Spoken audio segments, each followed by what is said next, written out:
Hello नमस्कार, तुमचं mini ब्लॉगमध्ये स्वागत करते. तर आता चालू आहे माझ्या सकाळच्या नाश्त्याची तयारी आणि नाश्ता म्हणले की काय संचितला तेच तेच खायला नको वाटतं. त्यामुळे रोज नवीन वेगवेगळा काहीतरी नाश्ता बनवावा लागतो. तर कधी चहा चपाती, पोहे, उपमा, शिरा, मुगाचा डोसा, थोडंसं उत्तप्पा असतो. तसंच आज थालीपीठाचा नंबर लागला होता.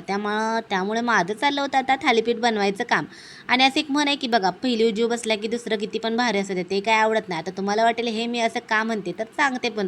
तर तुम्हाला मी आमच्या घरात नवीन शेगडी घेतलेली दाखवली होती आणि मी जोपर्यंत होते ना आणि तोपर्यंत मी छान व्यवस्थित स्वयंपाक करत होते. नंतर मी आता संचितला 8 दिवस सुट्ट्या होत्या, त्यामुळे माहेरी गेलती आणि नंतर आई स्वयंपाक करत होती. आईना काय ती आवडेच ना, त्यामुळे आईने काय ही शेगडी अगोदरच नीट करून घेतली होती. जुनी नवीन घेतली असली तरी पण जुनी शेगडी नीट केली होती, थोडीशी चालत नव्हती. म्हणून आईने काय केलं, मी गेले तोपर्यंत नवीन शेगडी काढली, जुनी शेगडी जोडून घेतली आणि त्याच्यावर स्वयंपाक करायचं चालू केलं. नंतर मी येऊन बघते तर काय, नवीन शेगडी गायब, जुनी शेगडी लावून स्वयंपाक करायचं त्यांचं चालू होतं. त्यामुळे असं आहे, पहिलं किती पण खराब झालं आणि दुसरं किती पण भारी असू द्या, पहिलेच आवडतं.